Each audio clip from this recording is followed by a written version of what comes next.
Hi, I'm Chloe with the Your Birth Bestie Co. show, and my business is the Your Birth Bestie Co. as well. I am a certified birth doula, postpartum doula, body ready method pro based in Houston, Texas. I'm really excited about today's episode because today you are going to be hearing not only mine and my husband's birth stories with both of our daughters, but how we took a traumatic first birth, learned from that, and prepared for our second daughter's birth to have a much better experience. Today, y'all, I have a very special guest, my husband, and we are going to do, in all seriousness, we are going to be talking about something serious today. We are going to just be walking you guys through our first birth story and our second birth stories and how different they were because of that education piece that was there in our second baby's pregnancy. Sure. I would love if you would just give us a little background on yourself so they can get to know you more. My name's John. I'm married to this beautiful lady. We have two beautiful daughters, and I'm a very happy and lucky person. Good. I'm not holding him hostage, I promise. So I want us to walk through Gracie's birth together and leading up to it. You are a much more prepared human being than I am. Yes. And for the better memory. That's unfair. Anyways, you were way more prepared about the first birth, I think, than I was for sure. You told me to read a book. I read the Cliff Notes version of it.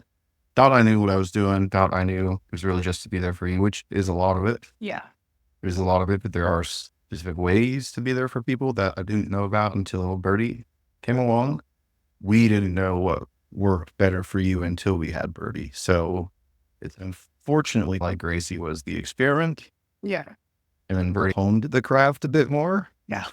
So, and obviously with that, there comes a lot of guilt about like Gracie and all the stuff that happened to you. And so I think it's important to rewind back. I had a really hard pregnancy with our first daughter.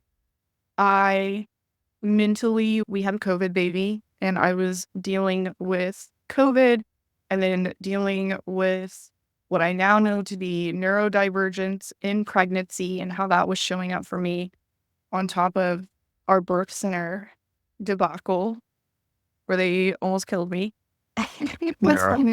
And then at 35 weeks, I went to my 35-week appointment alone because he could not come with me to those appointments, which was very stressful. And yes, and I called him or texted him during my appointment and said, we're having a baby a week from now, because it was determined that I had ICP. And since we didn't know what my levels were, but my symptoms were so bad at that point, my midwife decided to go ahead and induce me at 36 weeks. So we were thrown into a huge tailspin. And yeah, definitely get that honey-do list done before. But that week was mentally, it was very hard on you. Yeah. But then we also had a doula. Yeah. I didn't know what a doula was. I think my only key point with her is I wish she would have been more Vocal. father focused as well. And which is that's probably why you're that way. Yeah. I think the thing with doulas is that dads don't understand that. Like you like to say, you're not there to replace, you're there to supplement. Yeah, he had no idea why I wanted a doula. He didn't know what a doula was when I brought it up, which was, I was probably like 24 weeks. Something like that. Yeah, fair. Yeah. But so going into my birth, if you have followed me for a while, when I had a very traumatic first birth, my induction was going great. I was progressing beautifully. The doctor, the resident that we had, that we loved, left her shift saying, I'm so sad that I won't be here to deliver your baby because I know when I come back in the morning, you are not going to be here. And then we got the resident from hell. And I want to hear your perspective on what it was like when she entered the room. Basically, she walks in and she is only talking about me in third person. She never formally introduced herself to us, the new resident that came in.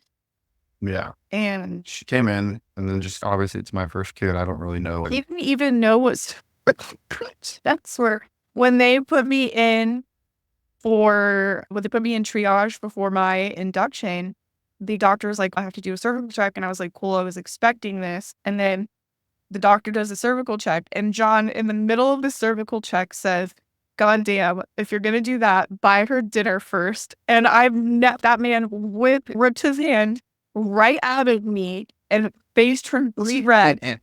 He got out of the room as fast as he possibly could. I cope by joking. What do you want me to do? But you didn't even know what a cervical check was. Like, this is how. Unknowledgeable. Yes. Yeah. But the doctor comes in and she doesn't even introduce herself. She's very rude. And at this point, I've been at the hospital for not a full 24 hours, It but was like a like solid 18 plus hours at that we were least. there. Because it was like, We came when in she at did that 6:30. first cervix checks on you, I remember vaguely, but like, I remember it because I was like, that was weird. It was very aggressive. I was like laying on that little uncomfortable fucking chair, had my blanket on me, and I was like, just falling asleep. I hear the door open. I was just opening my eyes. And my eyes were even open, she had your legs apart and she was like in there. And she was, And I was like, what the fuck's going on? And then you woke up because you were basically asleep and you were like, what the fuck? And so it was like really weird, but like, I didn't know that like I could be like, hey doc, what the fuck? Get the fuck out of here. I didn't know you could tell a doctor to sleep. I'm an old school like person. I am exactly. And now an 80-year-old's body trapped as a 40-year-old. But it was weird because I just didn't know that I could tell a doctor to leave. I didn't know I could ask for a new doctor. I didn't know I could advocate for you the way you needed to. At the time, I didn't know that you needed it though. Like we didn't have that experience. And I think for first time dads, it's really hard because we are taught that birth is not something we are involved in at all. And we haven't been. No, I think in general, there's just an implicit trust in the medical system. Yes, which that I inherently don't have because I have chronic illnesses. yeah. And as an older guy, I was just like, oh, trust the doctors. And then I realized now that was not the right way to do it. And that I should have done more research on what, as a father, rights I have to protect my wife. Because at that time, I'm overprotective, like especially of you and of the girls too. And even after that cervical check, you did tell her, like, don't do that. She has a history of being assaulted Yeah. in her sleep. Yeah. And then she continued to try to do cervical checks on me throughout the night without my consent over and over again. And there was one point where she woke me up during a cervical check and I almost kicked her because it freaked me out. I probably should have. Yeah. And then there were times where like she wouldn't even like, I was like barely awake and she's like literally prying my legs open, like desperately trying to get inside of me, which was so weird. But there were so many times that like I literally had to stop her and be like, can we at least wake my husband up first? And then there was one time that we were waking you up and before you could even get to your feet, she was already trying to like pry my legs open again. Yeah, she was just really oddly aggressive. At the time, I really didn't think much of it because I thought that's just what OBs did during birth is that they come in, they do their checks and they bounce. When in reality, they're supposed to inform and educate you about what the process is, how the process is going, what to expect. I think that's the big thing as a new dad that you don't understand. And that's, I think, one of the most vital things, especially like your birth class, to go over some of that stuff and all that. And because it's so confusing for us because as men were taught, like that's a woman, birth is a woman's world. We're not involved. At least really just been in the last two generations. Yeah. In the room, like their babies were born. But so for me, I grew up like that. My dad, my mom, my grandma, like I doubt any of my uncles, my uncle Junior probably but I doubt almost any of the men in my family from my grandpa on had seen the birth of their children. I genuinely don't. And like, it sucks because it's such a cool, unique experience to share with your partner. To see you become a mother was like one of the happiest things in the world for me. Looking forward, I ended up not only stopping to progress after that, but I actually experienced reverse dilation, which is very rare. I went from being at a 6 to I went down to a 3 or third, something like that. It was bad. It was like a massive, just like huge step back, especially when I had been progressing so quickly. and everyone was so confident that I was going to get the birth that I wanted. So shift change happens, and that was the most that she had talked to us all night was shift change. Yeah. In the morning, she was so excited and like bouncy, and like all of a sudden she's like very charismatic, and her shift was over and she was like ready to leave. And then we found out from the resident that we loved that she had been putting in the Cervidil that she was inserting incorrectly. And then on top of that, she had tried to max me out on Pitocin the night before, was Yeah. a whole other Just thing. taking that pill, put it up there and Shoving it start up there. mixing it and then turning it into a paste and putting it on. And then at some point the night before too, we had to listen to our nurse and her arguing and screaming at each other in the hallway because the doctor was trying to put me at over 30 U-mols of Pitocin. And the nurse was like, "What are you doing? Like, you were completely saturating her. I'm not doing that." And the doctor was just being so, like, that was weird. It was just a bizarre situation. And then she comes in, and for the first time, she's actually talking to us directly. She had not talked to me directly the whole night. Everything was in third person, which was very bizarre. And then shift change happens and we get the resident back that we loved. But I just couldn't progress after that. Yeah. And I was also starving because I had not been allowed to eat. Starving. Yeah. Which in retrospect, if we had been more prepared, like obviously we would have approached that piece differently. We didn't know. You don't know what you don't know. I think that's the sad part, and that's the part that sits with me probably the worst. Is I feel like I had a lot with not being prepared enough for you. And then as your husband, your protector, I feel like I failed. Like massively. This horrible thing happened to you. I just sat there and was like, it's just normal. And I didn't vocalize anything. I don't know. It's not. Birth is such a woman's world that I don't know. It's hard to say that. I'm trying to think of a way to put it in the brain.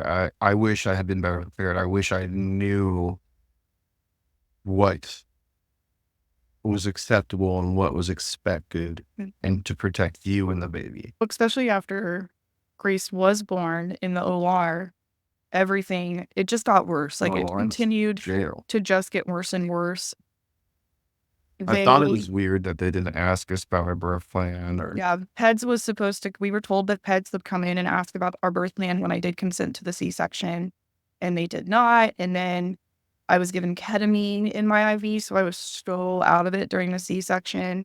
Like when he brought Grace to me, I was almost hysterical, and I was so confused because she was so beautiful and so perfect. And so I was like thinking that my baby had died and he was bringing me a baby doll. And I was like, "Where's my baby?" And like the anesthesiologist and him were like, "That is your baby, Chloe." And then I started getting hysterical because I was thinking that my baby had died. And then the anesthesiologist was like, "If you don't calm down, I'm going to have to knock you out." And so you go off with Grace. Yeah, it was another. And they take her. I'll let you tell this part of the story because I wasn't there. So basically, our plan was that I was going to stay with Gracie the entire time, no matter what, even to the nursery and the roof the time. So I introduced Gracie and I bring her back to them so that they could do what they need to do, her checks or anything like that. And then all of a sudden they put her in the little incubator cart and start carting it off. And I was like, I'm going with baby. When part of me is, my wife is like, her guts open on the fucking table. And then even look. And my baby is right there. And my heart, I need to be with my wife, but I know my wife would be like, be with the baby. So I went with baby. And then all of a sudden they took her behind these doors and then took her into a nursery. And I was on the outside looking in with this bulletproof glass. And I'm like, what the fuck is going on? And then the plan was for her first feeding to be on Chloe's breast. And then they immediately started giving her a bottle. And the first time, I don't know what's going on. Nobody's telling me anything. And I'm like knocking on the window.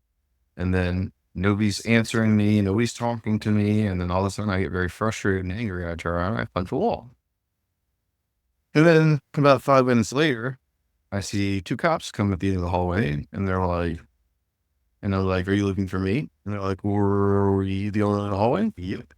I said, somebody called about me punching the wall. And they're like, oh, what happened? I said, they won't let me see the baby. They won't give me any information. And He goes, first time dad? I go, yeah. He goes, it's okay.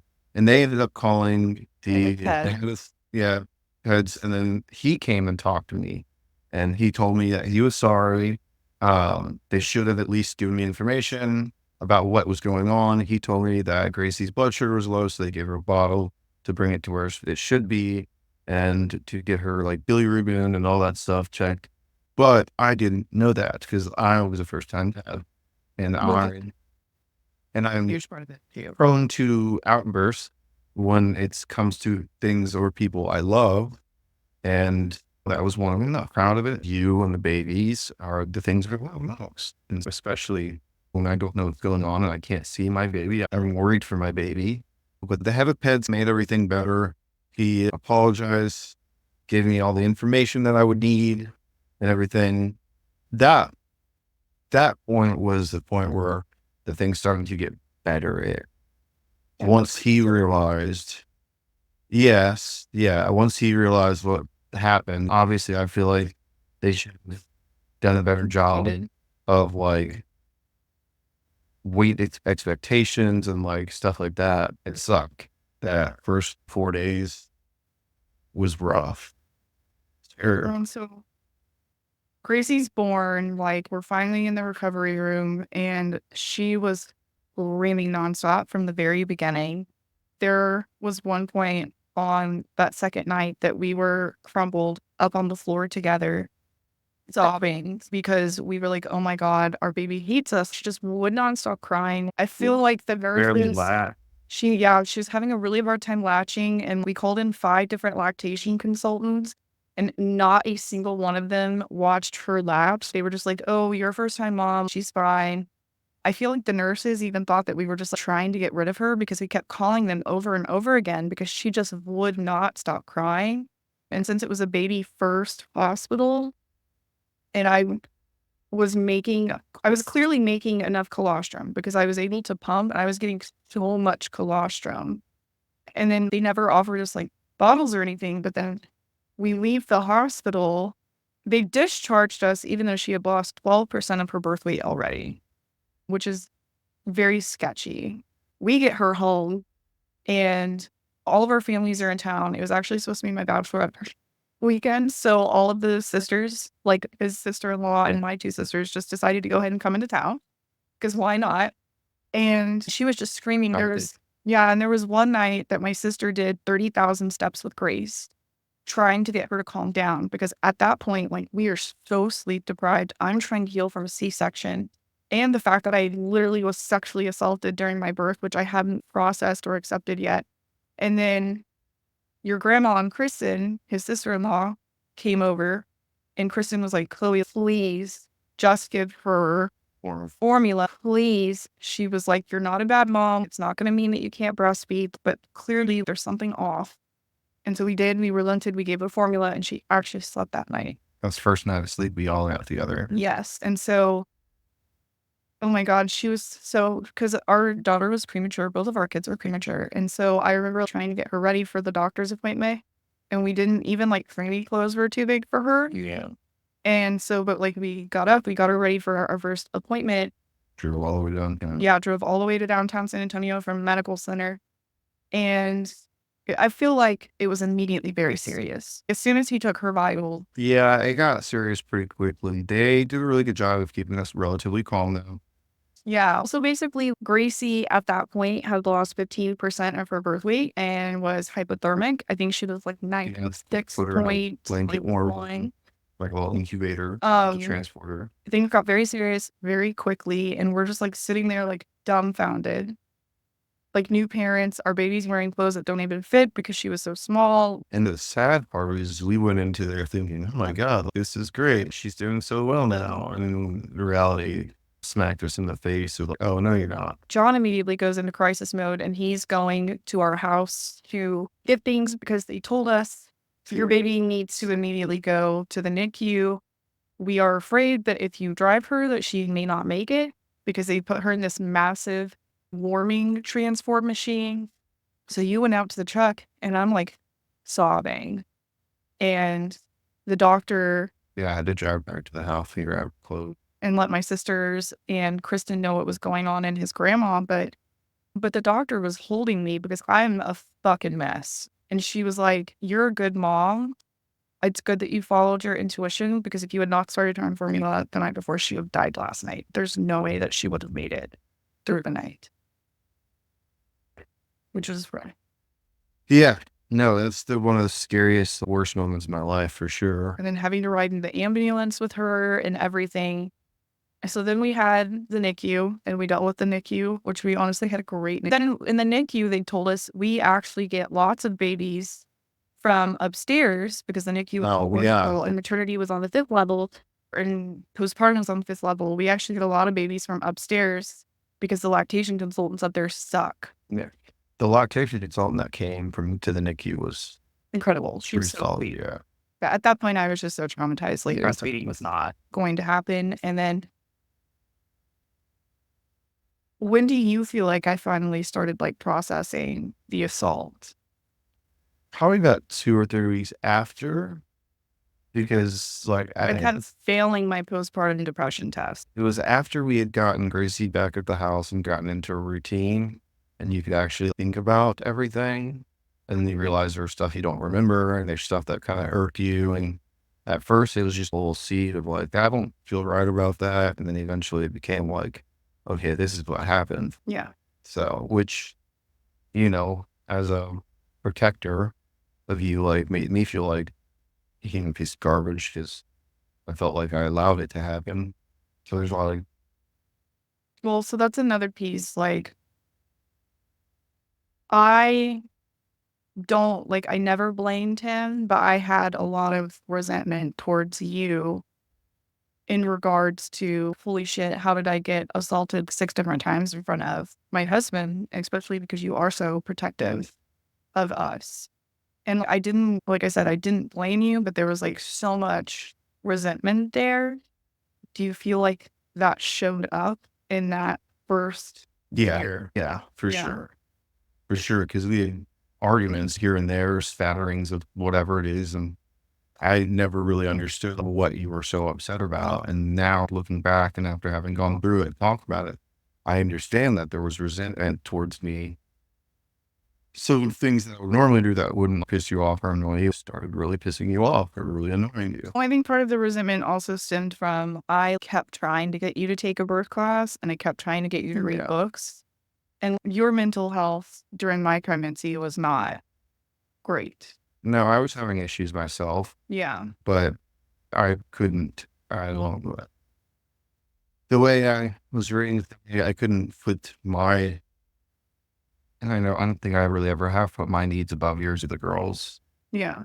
And I don't think I ever will if I'm being completely honest. It's not. It's just, I'm your husband, I'm your protector, I'm their father, and I'm their protector. It's my job is to look after you and look after the girls. If you guys are happy, I'm happy. That's kind of how I And live. it didn't help that I had really bad postpartum mood disorders, so severe to the point that like, a wellness check had to be done at When I my was at work. Yeah.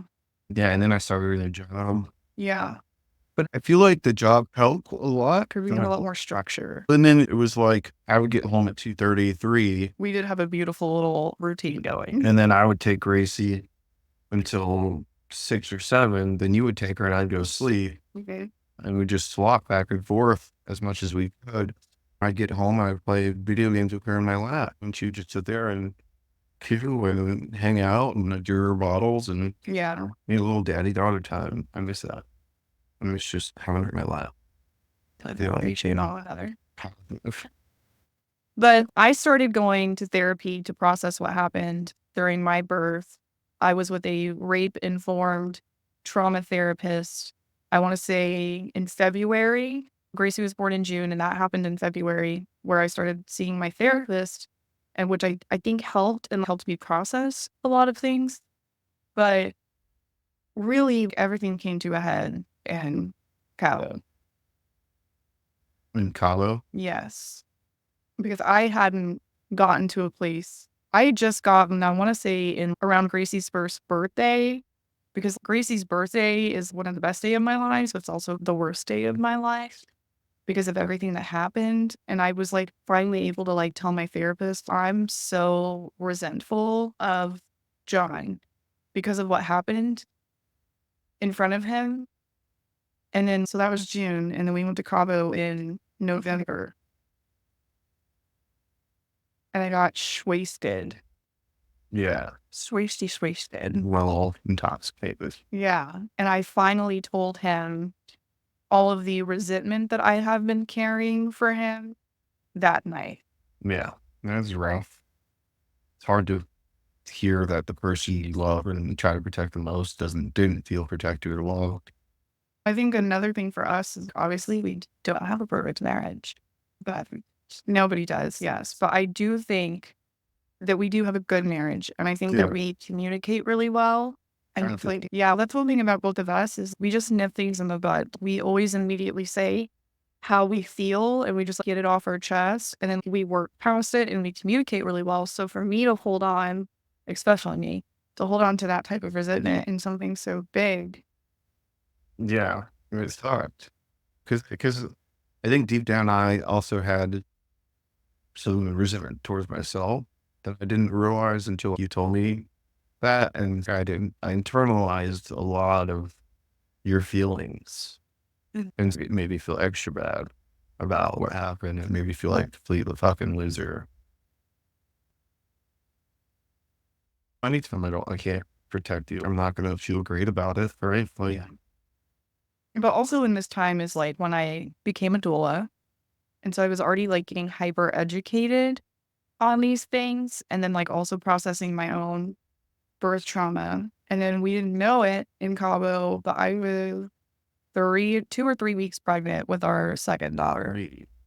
And I kept taking pregnancy tests in Cabo and they were all negative. And he was like, stop taking pregnancy tests, you're not pregnant. And I was like, I know that I'm pregnant. Yeah. It was a fun. But because of what I knew, I wanted to go into that pregnancy with a completely different game plan, Yeah. perspective. Which we did. When do you feel like you started approaching that pregnancy differently? And like, I think after you told me about your resentment and after you expressed how you felt about a lot of things I did or didn't do, like the things you liked, the things I didn't do right, stuff like that, I think it gave me a better perspective of how to support you.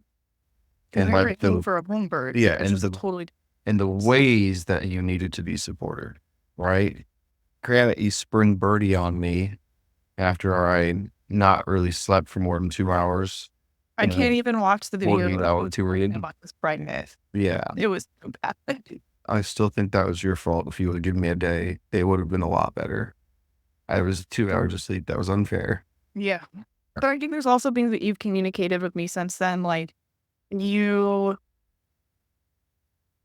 my pregnancy was so high risk, ended up being so high risk with Grace, and it was such a rough pregnancy. And you didn't want to see me go through what I went through again during my birth and like the postpartum period. And you were also really concerned that you couldn't love another baby the way you love Gracie. I think I was so happy and content with you and Gracie that like I didn't know that my heart had more space to love until I held Birdie. Yeah.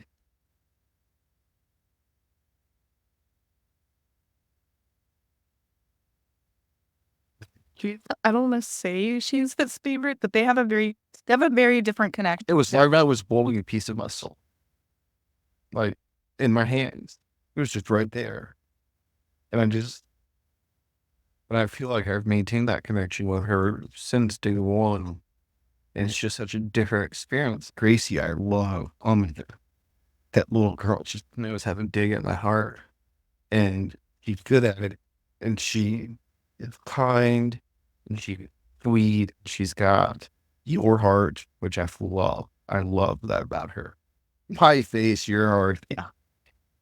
There's just a very different connection. Yeah. No. How do you feel like you were so much more open to the home birth thing? Like there wasn't even a question. It's with great meeting. Misty. Misty helped a lot. Misty understood my mindset. She was an ex-Army medic, so she understood like the way my brain thinks and how I catastrophize everything. Better And better. and yeah, and so I can be like, what the fuck is this fucking shit? Because when I brought up home birth with Grace, that was I know that was instantly The bursting there was almost familiar. yeah, which ended up being horrible, but like it was to an extent like a happy medium I up until everything was all I think having seen you be educated a lot more about stuff and then meeting Misty, I think I was much more comfortable with it. Plus, we were less than a 10-minute drive to the hospital. Like, and I know I could blow through the stop signs and get there in fucking 8 minutes if I had to. And if MPD decided they wanted to chase me, I'd let them. But I know enough of disconnect. yeah, but I also knew enough of those cops to where I'd like, look, my wife's in trouble. Let's get her to the hospital. And they're like, oh, okay. Hey, call us first next time. Okay, cool, whatever. Like, I feel like that would have been the whole conversation. So I wasn't worried about getting you to the hospital in enough time. Misty, trained medic, midwife, like she could get you stable and would get you to the hospital. Like that is what sold me. Is because why I don't trust. I just genuinely think doctors are just very educated guessers. They still have the know-how to keep people alive. So there's a benefit, obviously. Yeah. They have different resources. Yes. Yeah, exactly. Different resources. I guess that's a better way to put it. But so for me, that was a huge thing. And then it turned out the ICU came back and I was out of my home birth. yeah, which was always a possibility. Yeah, but that was really At least we were mentally prepared for it. Like this time. yeah. So like moving forward, like after we hired Misty, how did you approach things? I did a birth class. He didn't my birth class. And I did your birth class. I actually participated. No, I think the birth class really I was thinking you were so much more open to listening about my work. I think maybe you didn't understand my work as much before. No. I still to this day, like when people are like, oh, what's your wife do? I was like, she's a doula. And they're like, what's that? I said, the easiest way I can describe it is like, she's like a birth coach on crack. Yeah. When they were like, oh, okay. Yeah. But I think you were more interested in hearing about my work when I was pregnant with Birdie. I knew that was something that had bothered you. So I knew that it was something I needed to do for you, for us, because you needed that reassurance. So besides the birth class, was there anything that you did? I listened to what you told me previously, like about we did like all mental health checks, like how are you? How could I make your day easier?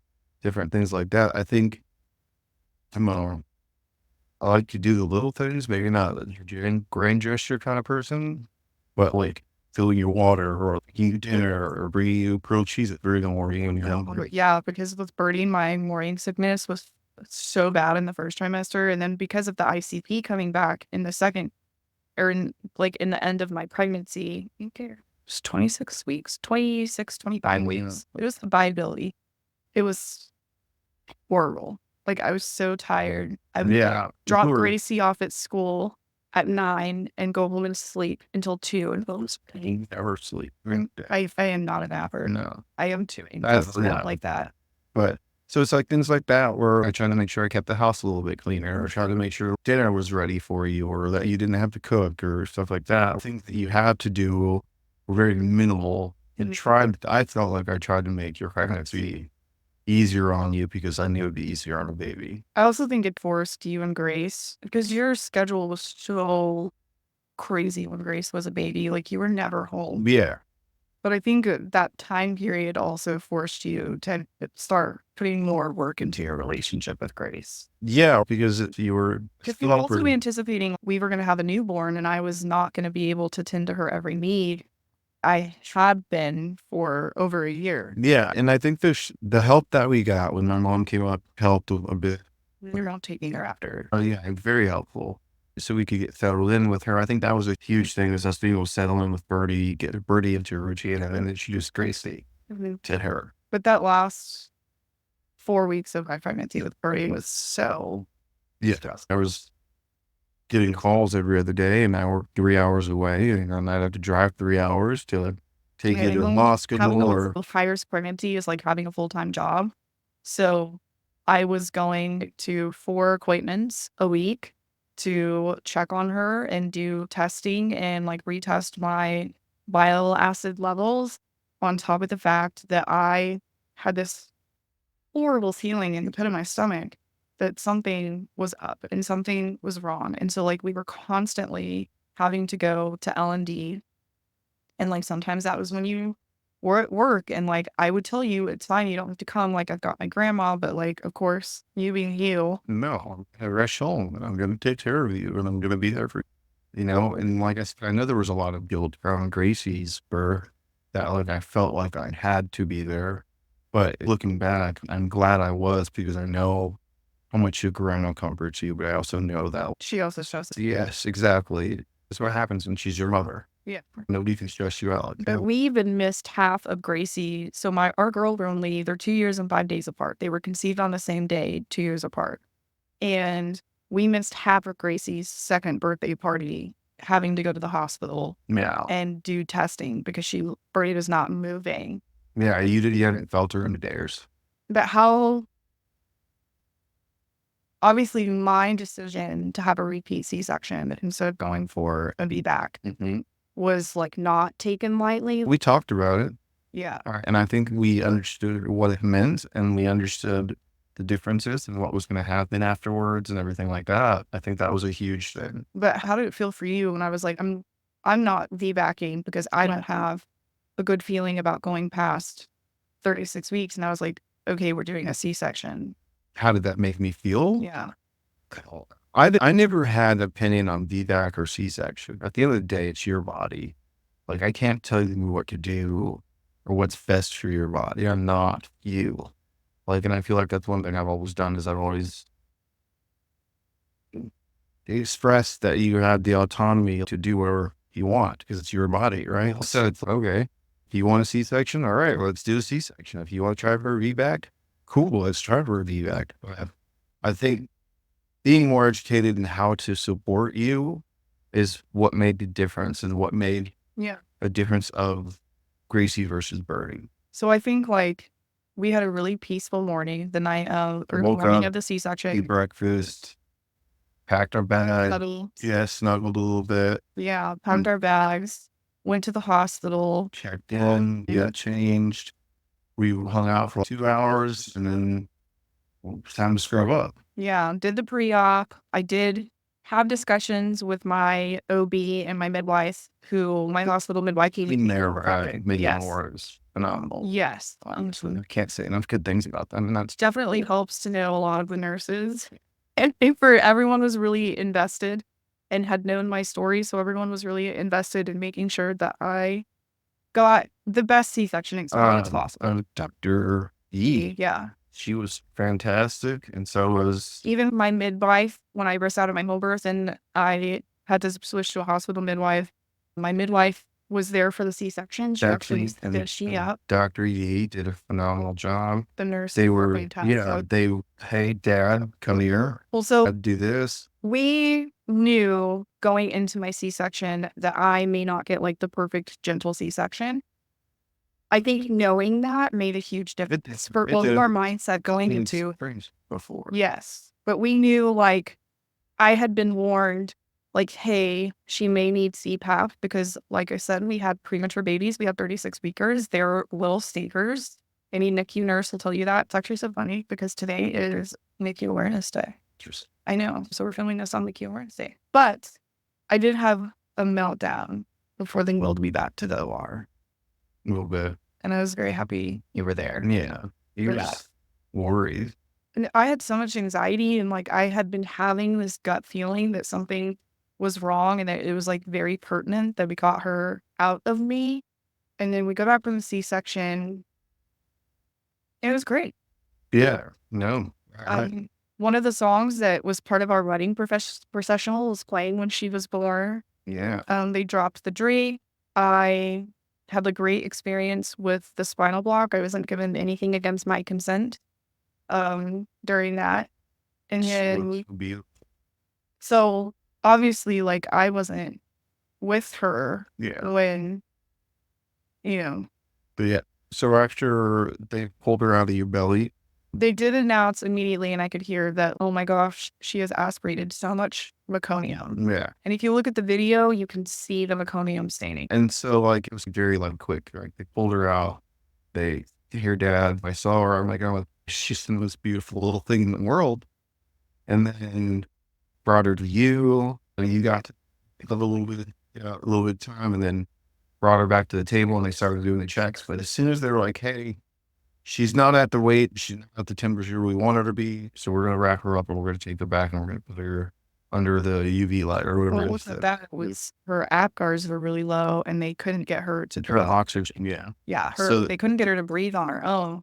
so then they brought her back to the NICU. But they took they me were along. so communicative. They And every typically, time they would do a test, but they think this is what's going on. She's okay, but they just are doing it to make sure. And I don't think there was ever a time where it was like touch or go with Birdie like it was with Gracie.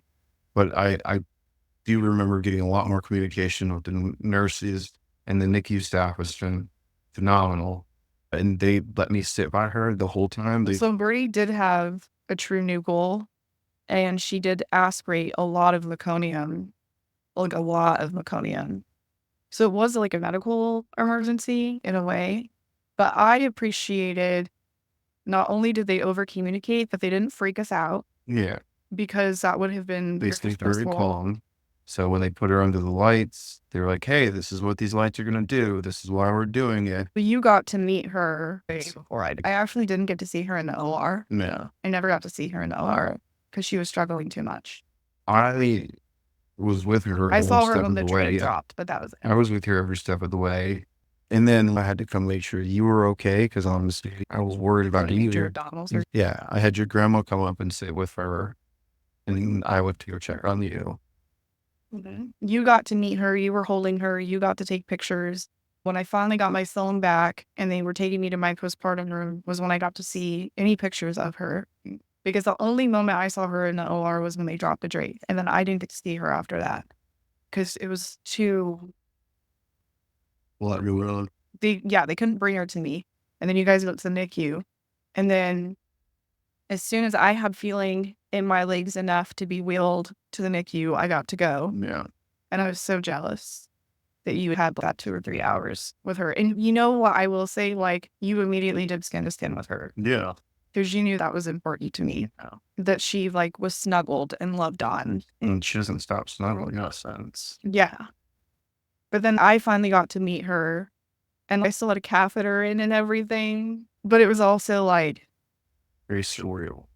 Yeah, no, it was really hard. I didn't see her face until she was 2 days old.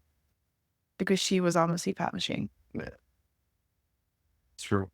NICU babies are not.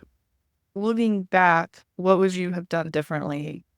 I would have done more reading, more knowledge about what rights as a father we have, how we can protect you most. Because I think my job, your job is to take care of the baby, my job is to take care of you. It all works out in the end. I think I would have sat down and said, hey, what are you expecting? Like, what do you want from me? Yeah, because there was a birth plan, but like, to be perfectly honest, you had no interest in a birth plan. I had no idea what a birth plan was or what was involved. I just thought it was like, okay, hey, skin to skin, slap the baby on your chest for a little bit, give her some milk, and then we go home. It's not how it was. So I think I would have cared more for what I felt like you needed to support. I would have fed you. Yeah, what would you have done? Yeah, the feeding thing. Had you brought food for you because you can eat? Yeah, it was a 0.001 chance of something happening or something. Yeah, it's so low. It's less than 1%. Yeah. I would have made sure you were fed. And I think part of the problem was that you were delirious, you were hungry. I kept telling them I have blood sugar issues, and I kept telling them that my blood sugar was too low, and then they would put glucose in my IV, which just does nothing for me. And I still wonder if that's why Gracie was born with low blood sugar, was because of all the glucose they were putting into my IV. Right. But anyways, I think I would have figured out how to support you more. I think that's the big thing. And I think that was the difference between Gracie versus Birdie is I knew what you were expecting from me because you were vocal about it this time. I think you took a lot better care of me in my second pregnancy too. Like in the first pregnancy, I was in so much physical pain. I didn't know that I had Ehlers in my pregnancy with Grace, and I did with Birdie. So I was able to approach the pregnancy very differently to manage my pain, especially now as a BRN pro. But like I remember when I was pregnant with Grace, I would be like, it would feel like my hips were cracking open and my sciatica was so bad. And then you'd be like, "Can you give me a foot rub?" And then I would beg you for a foot rub, and you'd be like, "No." I felt like you took so much better care of me in the pregnancy with Birdie. I think we were better prepared in the fact that I knew what you were expecting from me, and I knew that what you expected. And we had Dr. Yee and Betsy who knew you, and you were very vocal about your wishes. And so And I they, did have my doula still. yeah. And so they all worked together with me to help you get the best birth we could. Yeah. Given the circumstances. Yeah. Given the circumstances, I feel like everything was, there was no major issues. Obviously, Birdie is in the NICU. Nothing we could do about it, too. Are there ways that you would have supported me differently postpartum the first time around too? Because I feel like my first one was a shit show. Yeah. I think I would have known.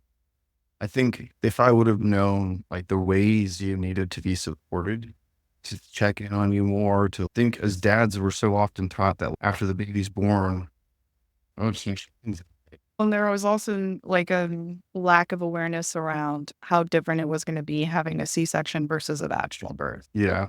And I think a lot of the difference was that like we knew going into the C-section what to expect after the recovery, different things like that. I think when you got home, you really didn't have to lift a finger until you could.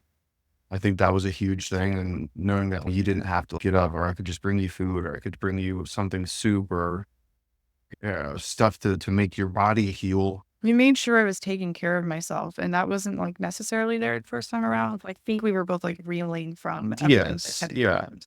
I think it was And just I think like, your mental health going throughout my pregnancy with Bernie, but also going into the postpartum period of the oh yeah, my mental health was so much different. It was, I was in a much better spot, right? Like I hadn't been that low since before Gracie was born. I hadn't been low with my mental health at a low point since before Gracie was born. I mean, I think a lot of that has to do with the girls. Yeah. They've made me a much happier human being. They've made me a dad, which is the coolest thing in the world. Yeah. So if you were talking to a first time dad, what advice do you give him in regards to like preparation, but also supporting his part? What do I tell a first time dad? Yes. Take everything you know and realize you don't know anything. That's truly, honestly, the best advice I could give any dad is you think you know what you're talking about, and you absolutely do not. Like, you need to sit down with your wife and say, what happens if this happens? How do you expect me to support you? What do you need from me? And what is you need to sit down and we need to have tough conversations, first and foremost. You need to talk about birth plans, what that looks like, what's expected. Like The birth class helps a lot, gives you an idea of what to expect. If you do just have a, birth classes are for yeah, dads. Would you agree with that? yeah, I will, and it's one of those things where I didn't know what I didn't know. And I thought I knew enough, and I really didn't, right? Like, What was the biggest surprise, or what was the thing, like the biggest takeaway you took from the birth class? it's just the different ways to make you comfortable. I know with the second pregnancy, a lot of the time I would come behind you and just bulge your belly for you. And that takes a lot of pressure off your spine and your back and like you in general. And it lets you just feel like a normal human being for, even if it's for 30 seconds at a time, that goes a long way. And then it's the different exercises you show, the different things with the tennis balls, yeah, different comfort measures to make your body feel more ready and more relaxed go a long way. The kind behind holding the belly, like you used to just, like I could feel the tension in your body and just release because you weren't holding a baby up anymore. Yeah. And that goes a long way, even if it's for a minute here, a minute there. I think I would come into you like every hour, every couple hours, and you want me to hold your belly. I'd be like, yes. I did a lot of hip squeezes too at the end of the pregnancy because I had STD, and that helped a lot. So I think that's the big thing is that even if you don't learn a lot about the birth process, like my thing with the birth classes is I do think it's important that men learn like the stages of the labor and things like that, but I'm not expecting someone to remember all of those things. Yeah. And It's helpful if you know that. it's really the comfort measures that go a long way, because a lot of those comfort measures are two people Yeah. jobs. What about the advocacy portion of it? That obviously for the second birth was as important. I knew if we didn't like a nurse or a doctor, we could say, please don't come back here. Yeah, please go somewhere and leave us alone. Which it did do with one of the nurses. But we didn't know that the first time. We did the second time, and it contributed to a much more conducive environment to let you rest, recover, relax, and then bond with Birdie. We would go into the NICU as often as we wanted. They didn't even have visiting hours. Well, the thing with the NICU was this was not our first rodeo with the NICU. And because of that, we were able to take our baby home earlier because not only were we advocating for Birdie in a way that we didn't know that we could advocate for Gracie, because I think that's a huge misconception about the NICU is people think that they can't advocate for their baby in the NICU, but also like they trusted us. The communication with them was infinitely better. It's like all of the NICU nurses knew that we were going to be there all day, every day, or one of us was going to be there. Versus us being like traumatized. But the big thing is obviously comfort measures, education, and advocacy. I think those are the big things that, as a new dad, that are very important, because those are the things that are going to help you the most. But obviously, every partner is different. Maybe some want them to be there more for the kid or something like that. But I think that's why you talk about what's expected differently. If I was a new dad, I would talk to the new mother and, hey, as a new dad, this is what I didn't know. These are the things, like, as a man, like, I was confused on, things like that. Or as a man, like, I just didn't know was important. And so I think it's very important for a father, a new dad, a new mom to sit down and write out what their expectations are and like what she expects him to do and what he expects he should be doing to help her. Like I just had a client text me and she was like, does my husband have to come to our birth plan prenatal? And I was like, preferably yes, because it's very important that he knows that birth plan backwards and forwards. But also I think for men, if you understand our why behind why we are making that decision and why that is a want or desire for us, it makes it easier in your heads to commit it to memory. Yeah. Yeah. I would say that's not inaccurate at all. Because I could say, I don't want our baby to be bathed in the hospital. But if you're like, that's weird, like, why wouldn't she want our baby to be bathed in the hospital? We never have that discussion. And you don't know that it's because it's good for their skin and helps develop their immune systems. Then or cord clamping, stuff like that, letting it go a little bit longer. Stuff like that. Like, that stuff I didn't know, but we had talked about. And so you were like, this is what I want. I don't want my cord to be clamped to it.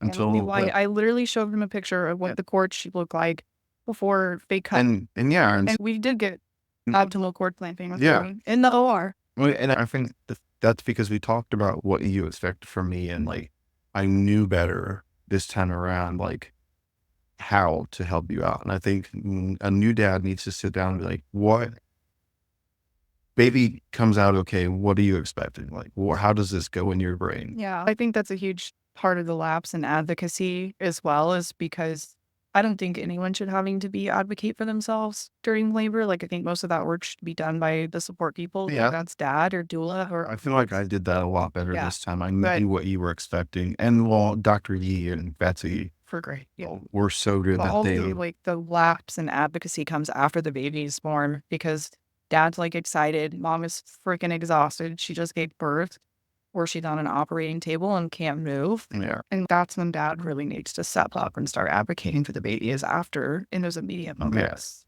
I think knowing that the second time around, I was a much better version of myself for Birdie. I remember you asking lots of questions and reporting back to me. Because they tried for 30 minutes before they finally gave up.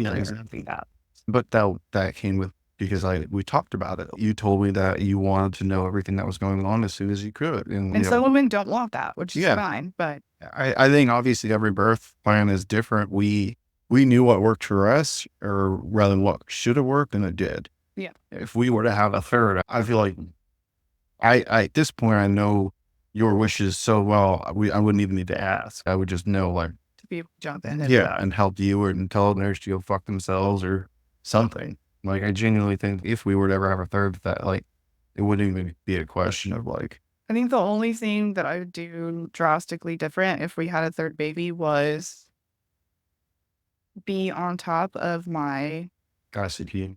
my diet more, because I now know how much me getting back on hormonal birth control after I had ICP, and knowing now that you are never supposed to be on hormonal birth control again after you have had ICP. But I also think my diet might have made a difference, and I would have maybe looked more into supplementing and like doing things to support my liver a little bit more, I think is the only thing I would Yeah. do differently if we had a third baby. And Just to lower how bad yes, and that. that's simple enough because I like to cook for you, so just use more vegan shit. Yeah, less processed foods in general. Yeah. So, yeah, I think I would be more intentional about supporting my liver if we had a third baby. So you couldn't bring me like Reese's cups. Cheers. I don't ask for them. You Thanks just a buy them lot. at the gas station. And I'm sorry I love you. I'll try to love you less. Now, obviously, that your wife is a doula, and we had two doulas. How do you feel about doulas and dads? Like, how is your perspective of having a doula changed from like Gracie to now? I think knowing what a doula is and what they do, and granted, my exposure to that is you and like your friends, right? But you take a very personal approach with all of your clients. You treat them like family, and you're there for them for everything. And I think that's what we got in our doulas for the most part. Or rather, you got what you needed out of them, the support that you needed out of them. Yeah, the second time around, it was a totally different situation because she was someone I knew Yeah. very well. But the fact that you had chosen her after being a doula for what was it, a year or so already, Mhm. like I knew that she knew what you needed. And then I just had to let me focus on you. Mhm. Like we had talked about, I did the birth class with you. We talked about what this looks like, different things. We're just much better prepared.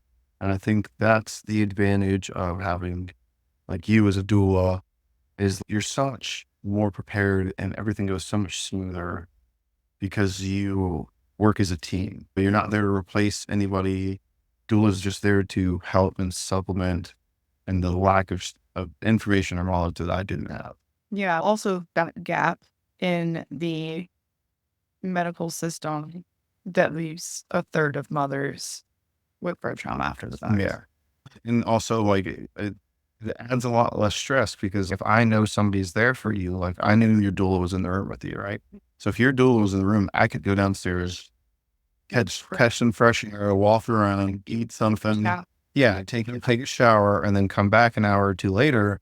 I know that somebody has been there supporting you the whole time and somebody that you trust because you hired. That's I think one of the most beneficial things is being able to trust you with a spouse because okay, yeah, as a dad, we're not giving birth, we're not doing the hard work, but like emotionally, we are most men stunted, and so we don't express emotions very well. And so like I think having a doula as a new dad really lets you take a step back, process feeling how deep.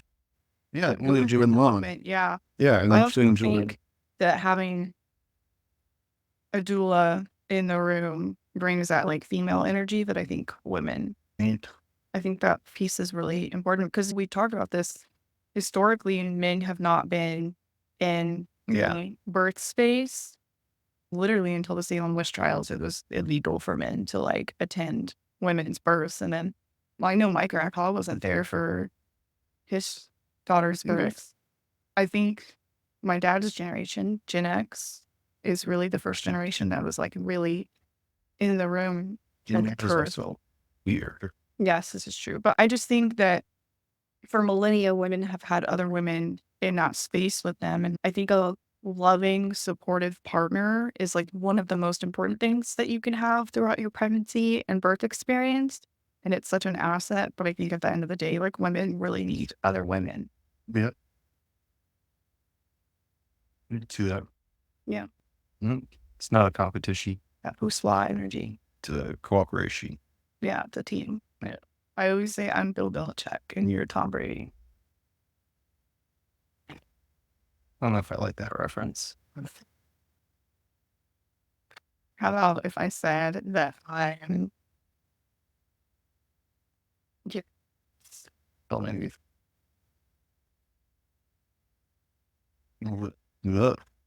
just wrapping up, what is the biggest piece of advice that you would give to a new dad or a dad that is wanting to approach this next birth differently? Talk to your spouse. Come up with a game plan together. So often as men, we are taught that we don't have a say or that our opinion is important. And while I feel like if we were to have another, your opinion is like the thing that matters most. But I know that I could be vocal about some things that mean stuff to me and that you would be receptive to it. Yeah. I think that's the big thing is sitting down, especially throughout the pregnancy and doing check-ins and saying, hey, okay, we're this far out. What are you expecting? What are we looking at? Is your ICP flaring? Different things like that. Like you figure out what works best for you guys both and you talk about it. Cause I don't think you could talk enough about that while you're pregnant because the more you talk, the less you have to think about it in the moment. It's like muscle memory. You know, I think that's the thing is sit down once a week and talk about birth plan. You already know this. If this happens, let's do this. Stuff like that. I think that's super, super important. Obviously, hiring the right doula. And great birth team. Yeah, exactly. I think those three things will allow you to have the best birth possible. And from a new dad or dad's standpoint, it's our job to supplement and it's our job to support. It's not really our job to decide. So I think as long as you guys are working, your wife's making all the decisions when it comes to her body, her baby, but when she can't, you need to be there to make decisions that she would. Yes, I agree with that. And I think you can only make those decisions if you talk and you know what's expected. If a woman who is pregnant is having a really hard time getting her partner on board with the education piece and taking things seriously, what is your recommendation to her, or like how can she word things to him to get him more invested and involved? I think the best way a woman could explain it to a person that's not super interested in this, it's going to sound shitty, but if you want to do less work when the baby's here, you need to understand what's going on. Yeah. If you want free time, you need to understand what's going on because the only way you're going to get that is if I'm supporting you in the ways that you need to be supported and you feel okay with me not being in the house 24. Yeah. I mean, we even have a rule now that like you don't play video games at the girl early. Yeah, exactly. I think things like that go a long way, and that stuff like that is going to make all the difference in ensuring somebody has a great birth. And I think that's at the end of the day what the goal is, especially as a doula, is to make sure your client gets the birth that they want. And I think the partnership is just that. Yeah, I think the best way to do that is if the father and mother understand what is expected of each other. Because if they don't, then they're not going to be on the same page, and he's going to want to do what he thinks is best. What she thinks is best, and completely different. I think what a doula does, it takes out the middleman. Well, by adding one, and you understand what she's going through or what she wants, and then you can interpret that. Yeah, and then exactly, and you work as a team, as one organism rather than three individual pieces. Yeah, I think that's the important thing. Is you're not there to get rid of a husband. You're there to say, hey, I have this knowledge that you don't. Let me help you support her better. Yeah, I always say like my goal is for them to be like, yeah, we had a great doula, but also, wow, my partner was so incredible. But I think that's part of being a good doula is getting the partner in on it as much as possible. Yeah. So you're gonna have to get a little weed. Sometimes I get to practice with him at home. But okay, we'll wrap up now. But thank you for coming on and talking to us. War to us. Yeah. But I really appreciate you willing to talk about these things because I know it's not super easy for you to business out there. Thank you so much for tuning in and listening. We really hope that our experience can help you better prepare for your own birth and especially as a dad, get really invested in things and really care and know the right ways to support your partner.